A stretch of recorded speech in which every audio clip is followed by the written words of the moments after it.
Hello, my name is Bahitnurashina Alipova, and this is a lesson in framework of the course of methods of nonlinear programming for International IT University. And today's lesson about optimization over a convex set, optimality conditions, and I have taken as basis for this lesson of Dmitry Bertsekas MIT lesson, open source. I have mentioned all these references at the end of my lesson. Today's lecture outline. This is about optimization over a convex set, optimality condition and its proof, optimization subject to bounds, gradient optimality in non-negative ortant, optimization over a simplex, optimal routing, traffic assignment, project over a convex set, and several examples. Here we discuss the problem of minimizing a real-valued function over a convex set and presents basic assumptions and consequences related to optimality in such problems. So problem formulation, this is a minimization of such kind of function, or maximization. It depends on the statement of the problem. And here we try to find minimum of function of goal function f of x by x from set x. And here we try to find to minimize this function.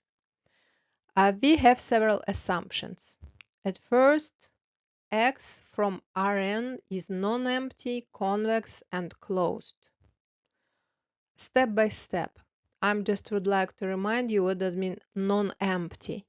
The feasible set X must contain at least one point, or else the problem is ill-posed. It means there's no solution possible. Convex. For any 2 points x1 and x2 from set X, the line segment between them is also in the same set X. So it means that convexity is crucial because of it ensures that any local minimums is also a global minimum. This is a central result in convex optimization. Here I have placed two graphical examples. For example, x squared. Here the local minimum is the same time global minimum because of this is a convex function. And sinus of x, it's non-convex. So it means here that a local minimum is not global minimum here. Closed function. What does mean closed? The set includes its boundary points. Closedness helps ensure the existence of a minimum, especially when combined with compactness. I mean boundedness plus closedness. And another assumption that a function f is continuously differentiable over x. This implies that the gradient exists and is continuous across a set X. Continuously differentiable functions allow us to use gradient-based methods and derive optimality conditions. Key insight here that the local and global minima, if function f is convex, then every local minimum is also a global minimum. This is the major simplification in convex optimization. For non-convex problems, local minimum may be not global. So, under convexity of both f and the feasible set f, x, we don't need to distinguish between local and global minima. They coincide. As conclusion, I can tell classical convex optimization problem. Key takeaway is that under the stated assumptions, I mean closed, convex, non-empty, feasible set, and a differentiable objective function, optimality conditions simplify and we can rely on local information like gradient conditions to find global solution. And here you can see that like simple definition of convex function. I mean convexity. Consider now the condition which states that the directional derivative of function f at x star point in any feasible direction x minus x star is non-negative. You can see this, the first condition is here. If this derivative is non-negative for all directions for any value from set x, it means that moving away from x star cannot decrease the function. So x star is indeed a local minimizer. This condition is known as a first-order necessary condition for optimality over a convex set. Sufficient conditions. Sufficiency under convexity, it means if function f is convex over x, then the condition multiplying gradient, transpose gradient by this distance between x and x star should be non-negative, and it's sufficient for x star to minimize function f. If the function f is convex and the gradient satisfies the above inequality for all feasible directions, then x star is not only a local minimum, but a global minimum over x. This is very powerful result in convex optimization. It allows us to determine global minimizers just by checking the gradient inequality. No need to check second derivatives or global behavior. Now we will consider two visual results. Think of the gradient is a vector pointing uphill, and the inequality means all of other feasible directions point away from descent. And if the function is convex, this implies the whole function lies above the tangent plane at x star. So as summary, I can tell that the first condition shows us this necessary for local minimum, and this is general, not assuming convexity. And the second, this is the same condition plus convex function f. And this is sufficient for global minimum. And this is exactly convex optimization. So consider two visual results here. For example, when x is convex set, and the gray polygon here represents the feasible set x from R squared, the constraint set. Level curves, the contour lines of the objective function f of x, its curves where a function f is constant. This represents the surfaces of equal cost. Point x star, a candidate minimizer of f over x. Arrow nabla f, the gradient, the vector points in the direction of steepest ascent. And arrow from x star to x, this is a feasible direction. So the condition says that all direction from x to feasible points x, from x star to feasible point x, must make non-acute angles.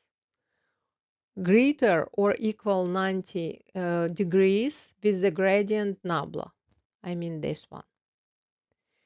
Which implies that you can't move in any feasible direction and get a lower value of f, because you'd be going against the direction of descent. This means x star is locally optimal. No better direction exists within the feasible set. A role of gradient nabla f of x star here, the gradient points in the direction of maximum increase of the function. If you move in the opposite direction of the gradient, I mean negative nabla f, you descend. At the minimum x star, all allowable directions x minus x star form angles. They're non-negative and greater or equal 90 degrees with the gradient. That's why the dot product is non-negative. I'll show you that I will just remind you dot product on the next slide. You're never going downhill from x star if you respect the constraints. Analogy here, you can imagine standing in a bowl-shaped valley, and the direction uphill is given by the gradient. The area where you are allowed to walk, the feasible set, is some wedge or region. If every direction you can legally walk is either flat or uphill, then you must be at the bottom of the bowl, a local minimum. So this image perfectly illustrates the first order necessary condition for a constrained local minimum. I mean formula A here. Consider the second, when X is not convex set. And this figure is counterexample to the optimality condition we previously discussed, showing what to go wrong when the feasible set X is not convex. And here again, the great shape here, the constraint set X, which is clearly not convex. It's bent inward. The optimality condition fails without convexity. Recall the first order necessary condition, I mean formula A here. This condition holds only if the feasible set is convex. In this case, X is not convex, and the condition fails. Formula A is negative, is less than 0, and this means there is a feasible direction from X star, specifically the direction towards the point X, in which the function decreases, even though X star is a local minimum. Why is this allowed when X is not convex? Because the feasible direction X minus X star, X minus minus X star, not lie within a neighborhood around X star. You can't go infinitesimally in this direction and stay in X. So, although X from the set X, the direction from X star toward X might exit the feasible region, you can see that here, before returning to X. This violates the assumptions required the optimality condition. So, as a result, I can tell that convexity ensures the feasible set is solid. Every straight path between feasible points lies in the set. Non-convexity allows holes or inward bends when feasible directions exist, but small movements violate feasibility. So even if x star is a local minimum, the gradient condition may not hold. A little bit additionally to the previous slide, would like to stop on the definition of convexity of set X, because of that's quite important to consider that here. And with convex set X, you can see here that we have different assumptions. For example, with convex set X, gradient multiplication of transpose gradient by distance should be non-negative for all x at local minimum.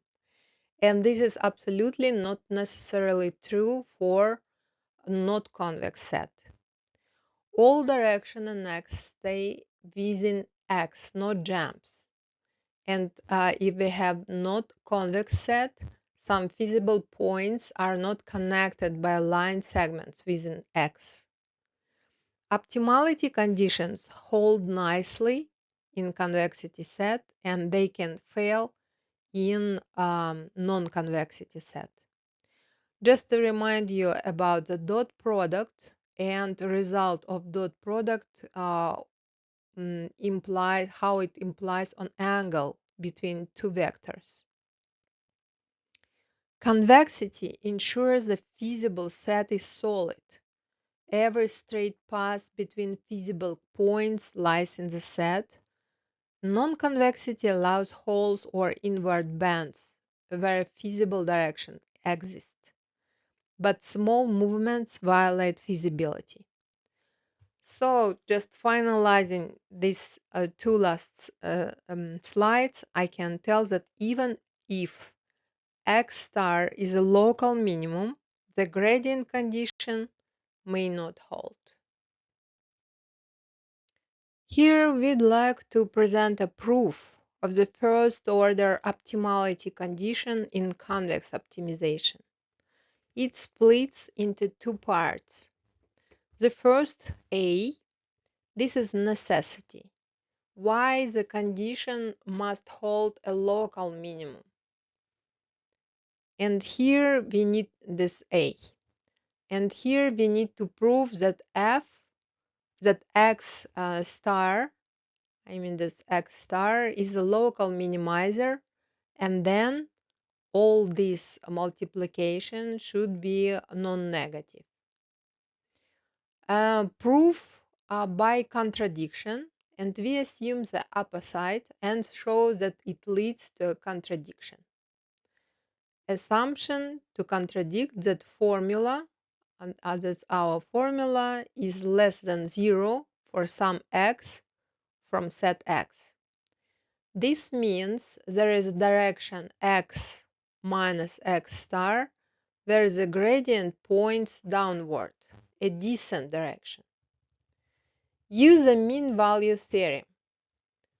For a differentiable function f of x, we can write that this function is equal such kind of phrase. And in this case, we will take epsilon is positive and quite small. Using continuity of gradient for sufficiently small positive epsilon, we can rewrite this in such kind of form. And as conclusion, I can tell that the function with increment of epsilon multiplying by distance x minus x star is less than f x star. So I have a point arbitrarily close to x star where the function is smaller. That's contradicting the assumption that x star is a local minimum. Feasibility, the point x star plus epsilon multiplying by x minus x star from set x, because of set x is convex, and this is the convex combination of x star and x. And here we can see the contradiction and therefore our assumption that multiplication of transpose gradient by distance x minus x star is less than 0 must be false. The second proof, this is about sufficiency. If the condition holds and f is convex, this condition, then x star is a minimizer. We need to show the condition that such kind of multiplication is positive for all x together with convexity of x implies that x star minimizes f over x. Using convexity inequality, we can tell that for any x, we can write like fx is greater or equal such kind of content. And we have here that the f of x is greater or equal f of x star. And it means that x star is a global minimizer of f over x. As conclusion, I can tell that the first part of the proof, like part A, it's proving necessity. So if x star is a local minimum, it means the condition holds and convex set x that's differentiable, we have differentiable function f. The second part B proves the sufficiency. If condition holds, x star is a global minimum, and it means the convex function f and convex set x. Quod erat demonstrandum.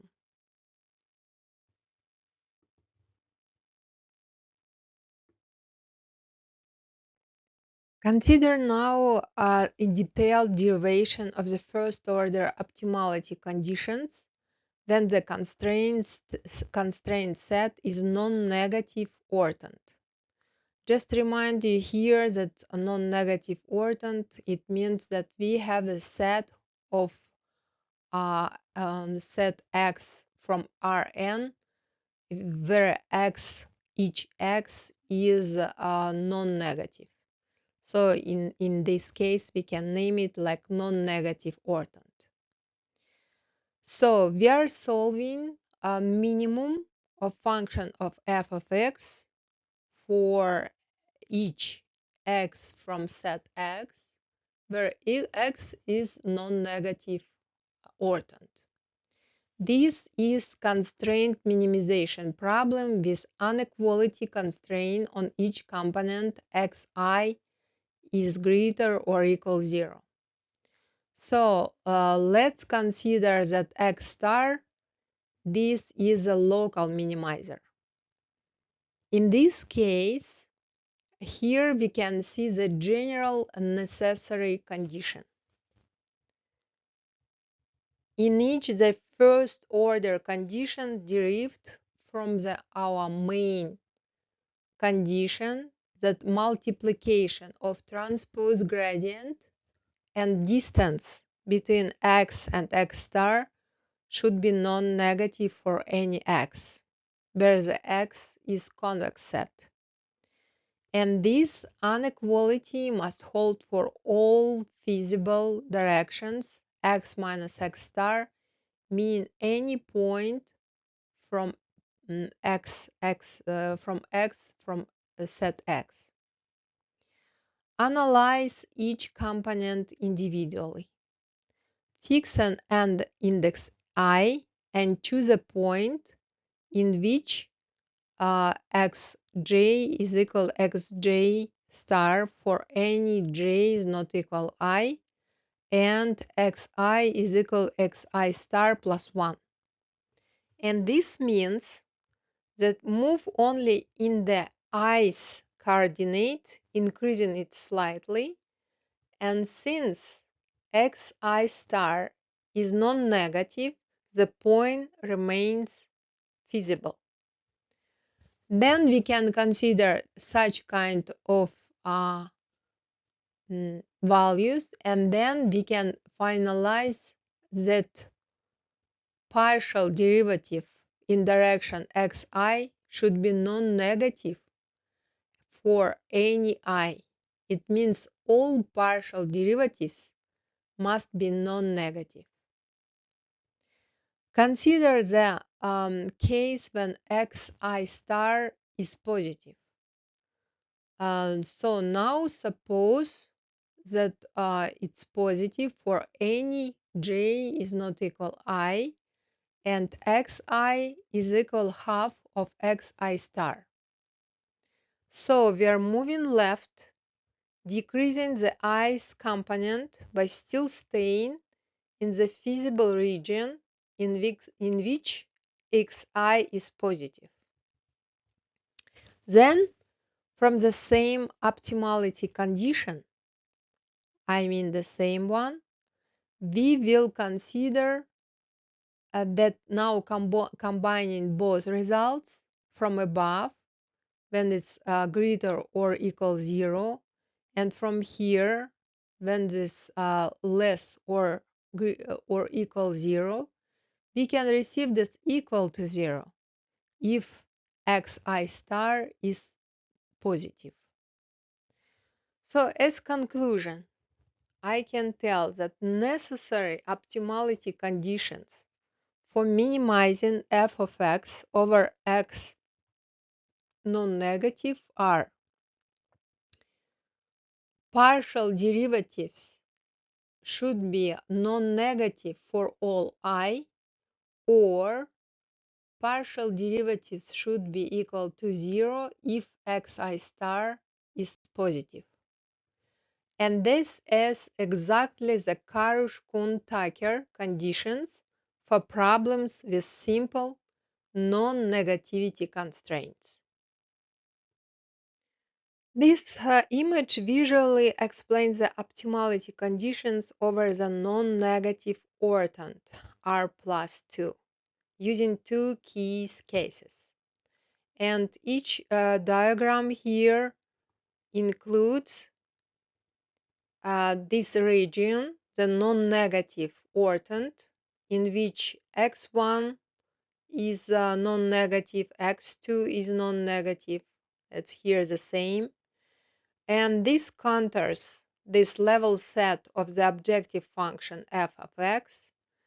These arrows showing the direction of the gradient, and x star the candidate minimizer. So the first case, the first line here in the table, this is interior minimum, in which x star is greater than 0. What we can see here? So x star lies strictly inside the feasible region x. The gradient vector gradient points orthogonally to the contour, as always in smooth optimization.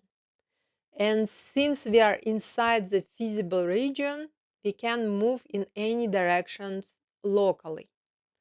So optimality implication here, if gradient is equal to 0, then because the function must not decrease in any direction, we can go in any direction locally, so gradient must be 0.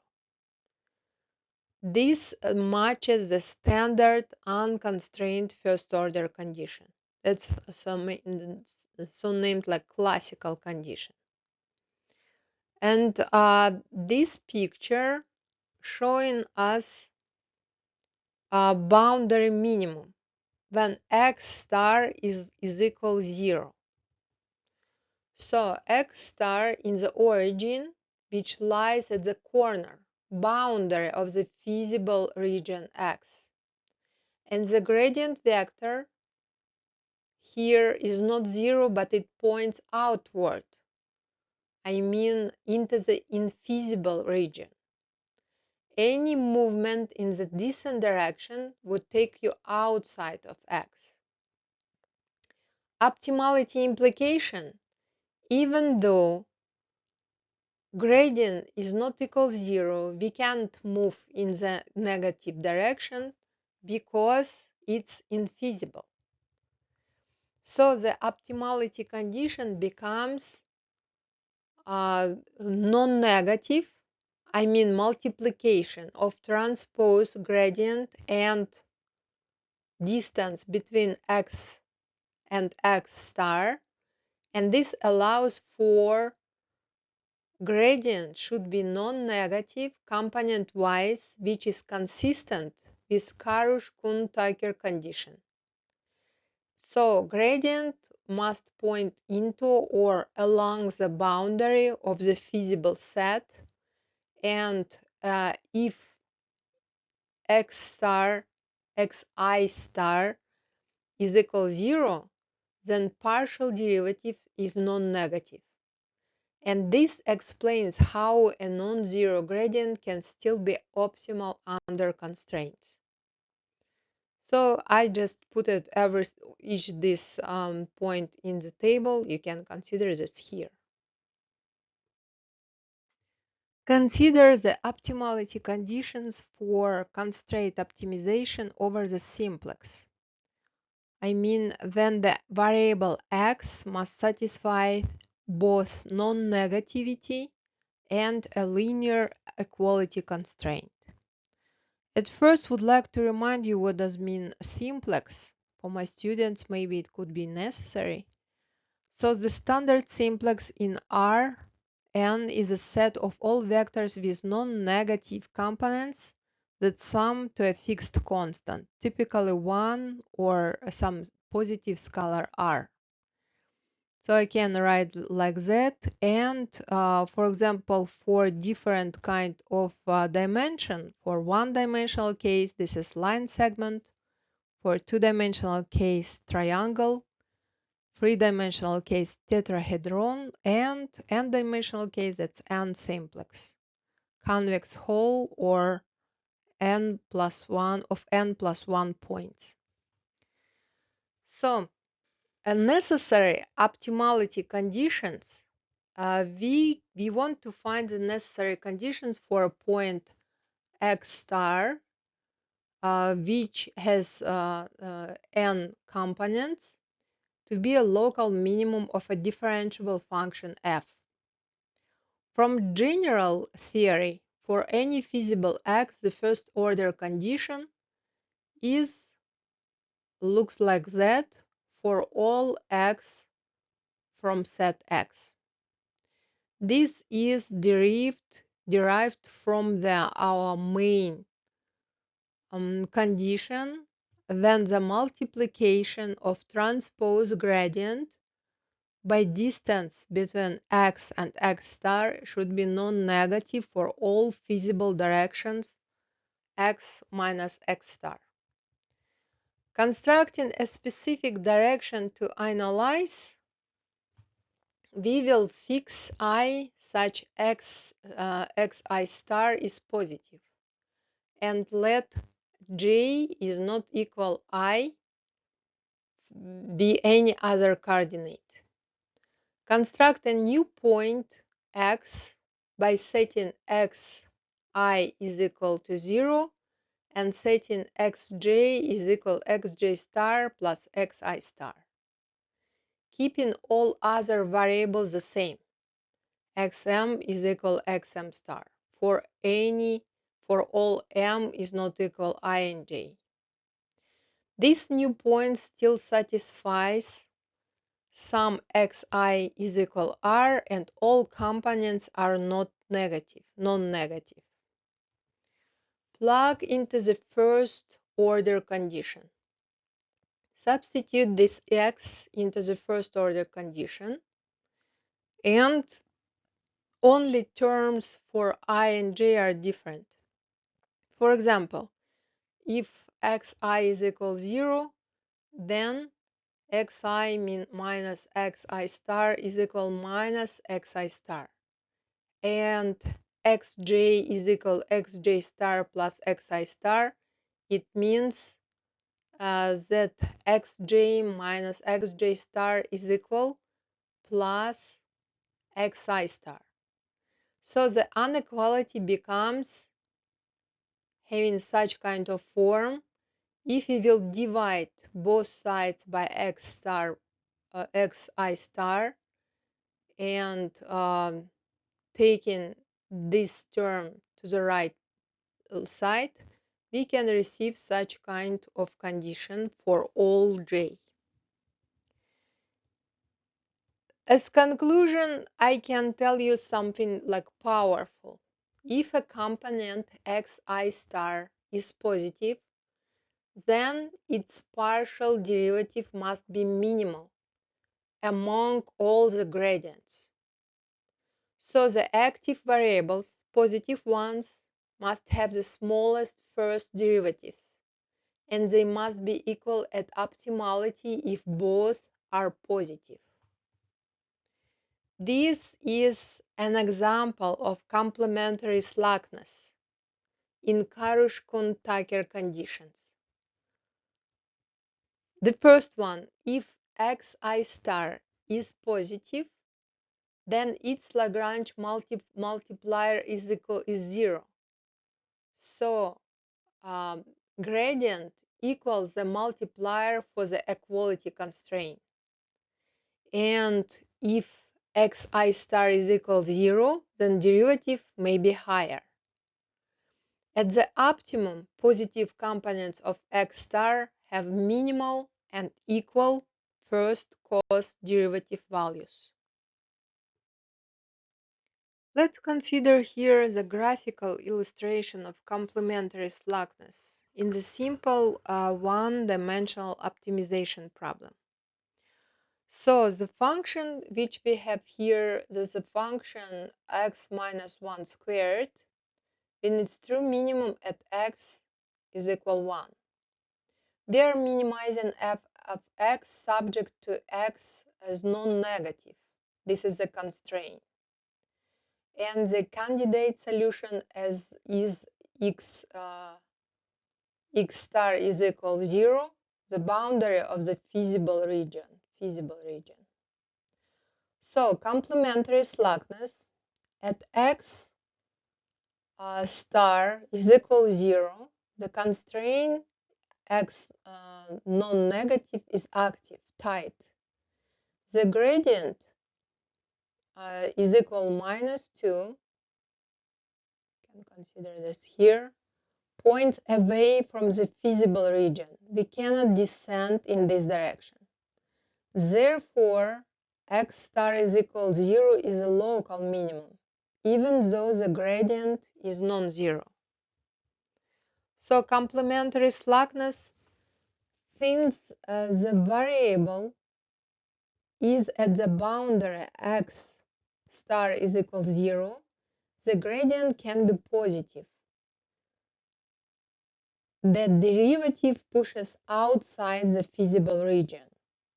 This makes the product, a gradient multiplied by x star is equal 0, which satisfies the Karush-Kuhn-Tucker condition.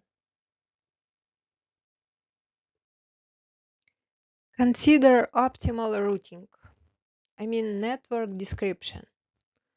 We have a data network illustrated by as a directed graph with nodes and links.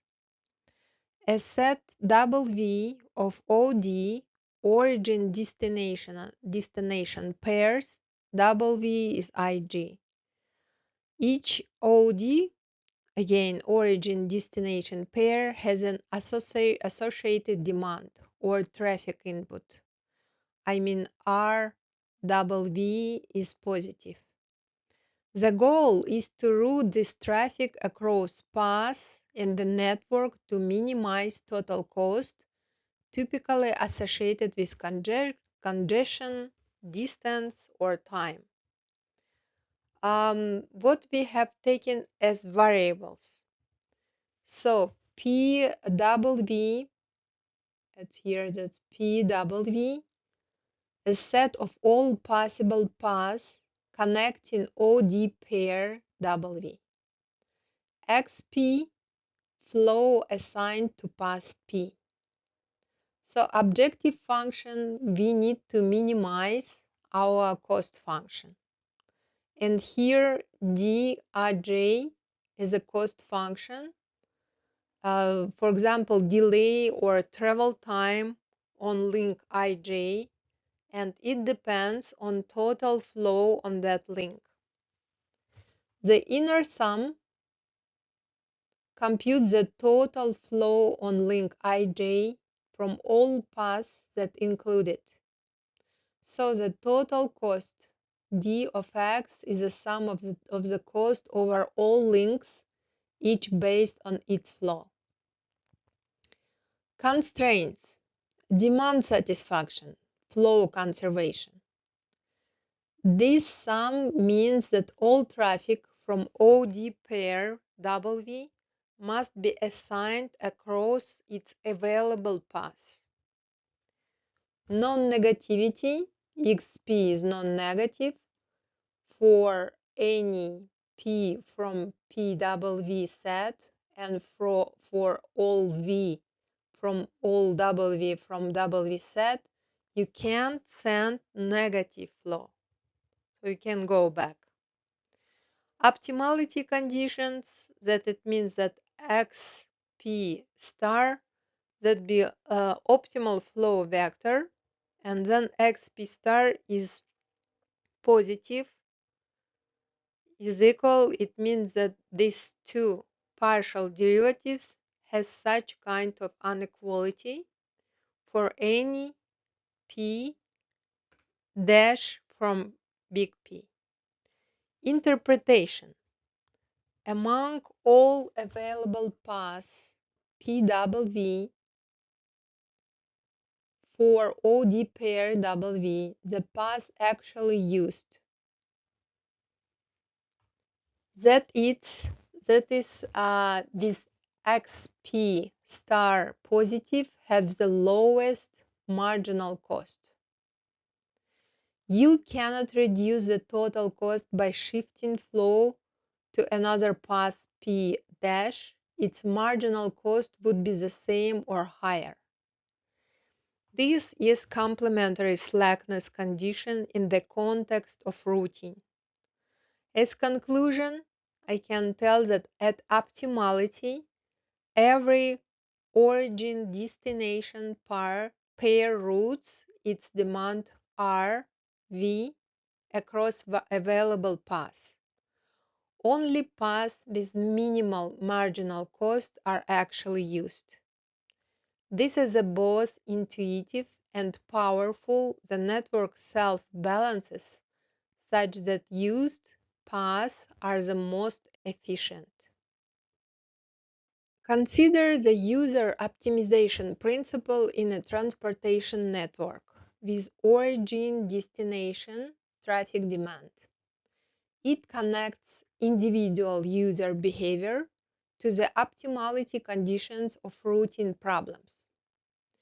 We consider a transportation network with nodes and directed links, roads and routes, a set of OD, origin-destination pairs, W, IJ from W set, where R W is the amount of traffic that needs to travel from origin I to destination J.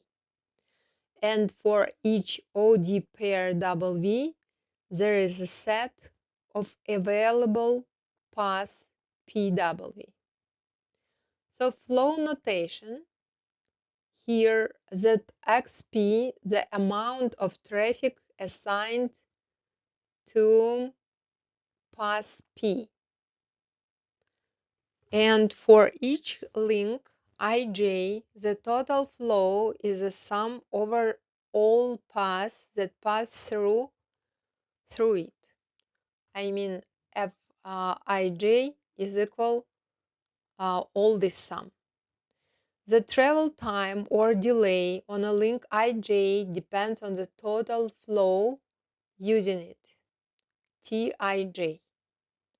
This model congestion, more flow, more travel time. Let's consider user optimization principle. Traffic equilibrium is established when each user of the network chooses, among all available paths, a path of minimum travel time. It means that it leads to equilibrium conditions that for every OD pair, we have XP star is positive. It leads such kind of condition for any P dash from PW.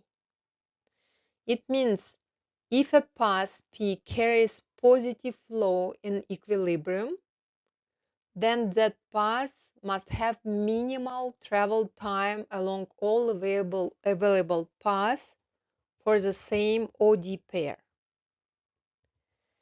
Travel time on the path P is the sum of travel times over its constituent links. So xp is the sum of tij of fij. So each user perceives the cost of a path as a total delay they experience, which depends on how congested the links are. So, connection to optimization theory. This user-based equilibrium condition matches the optimality condition from the centralized routine optimization problem discussed earlier. If we identify the cost derivative with the arc travel time, then the Tij from Fij is identically equal with the cost derivatives Dij dash of Fij. So user equilibrium and optimal routing gives the same condition for path usage. In both cases, used path must be the best, minimal cost time. In this table, you can see the meaning of each this concept. And users only use the fastest path. Path travel time is additive over links. Each user minimizes their own travel time, and if link travel time equals cost derivative, then user equilibrium is equal global optimum. Let's consider some example of traffic routing network OD pair from A to D.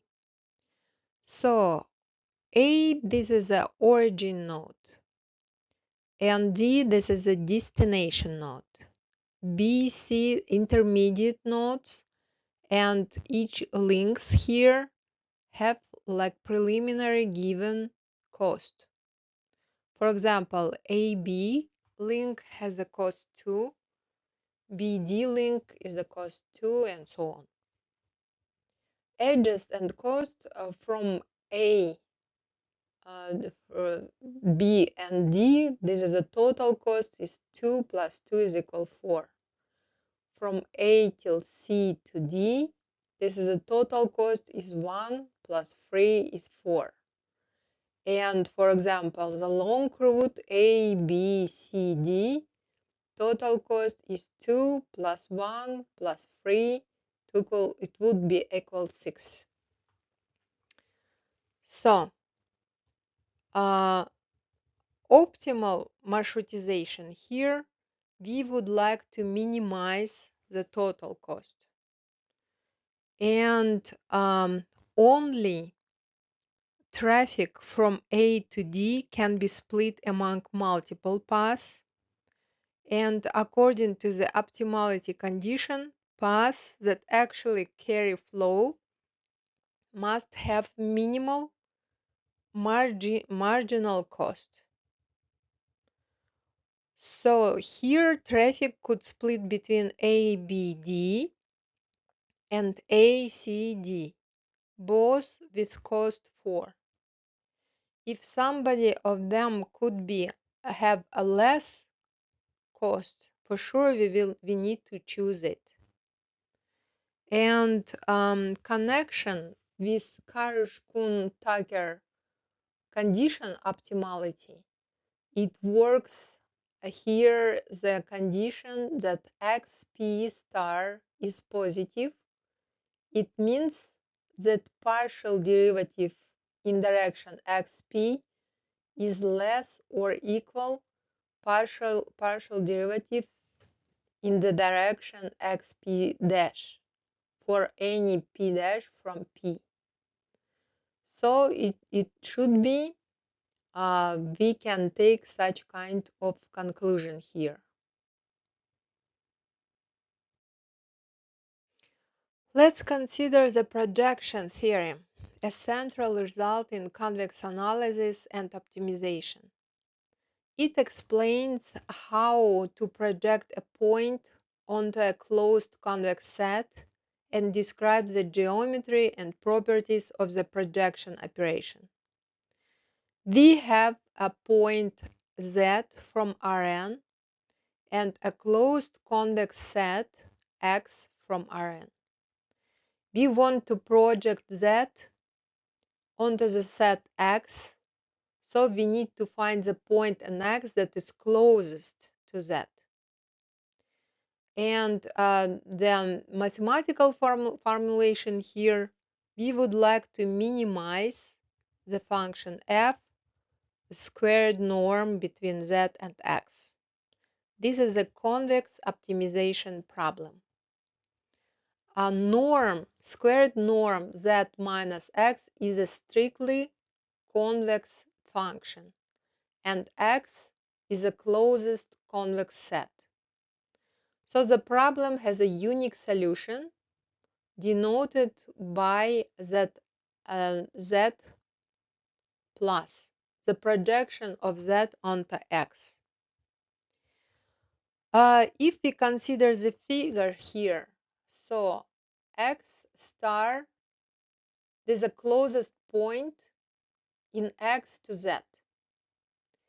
And the vector from X star to Z is perpendicular or forms more or equal 90 degrees to every feasible direction X minus X star for all X from set X.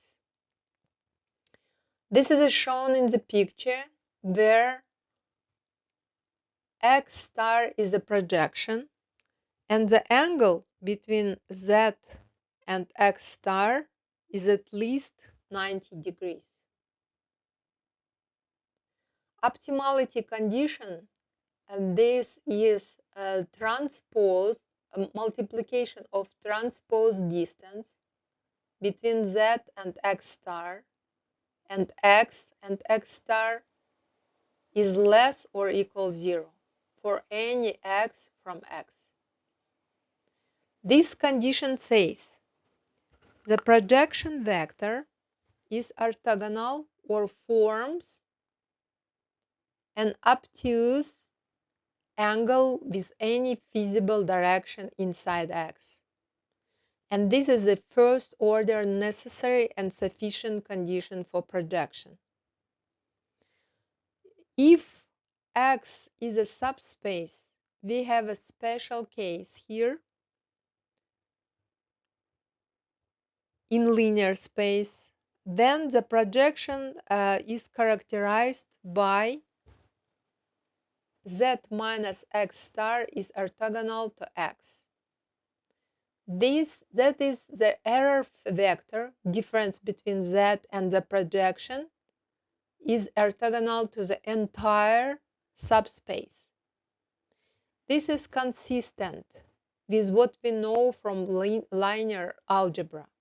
Projections onto subspaces are orthogonal. Projection mapping properties. The mapping function f from space Rn to X has two important properties. The first one, continuity.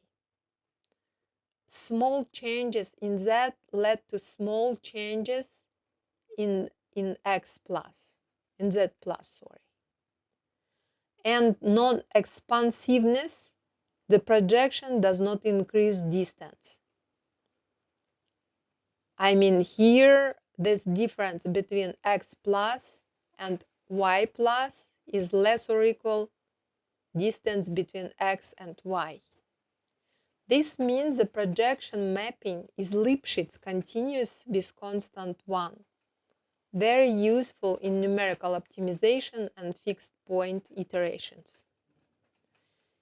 In this table, you can consider the concept and mathematical description of each concept, which we have mentioned here: projection, uniqueness, optimality condition, orthogonality to subspace, and non-expansiveness. Here you can see the references I have used for this lesson, and I have used many different sources, including open source lesson slides of Dmitry Bertsekas, Nonlinear Programming of MIT. Thank you for attention. My name is Vahid Nurashevna Alipova. It was a lesson in framework of methods of nonlinear programming. Thank you for attention.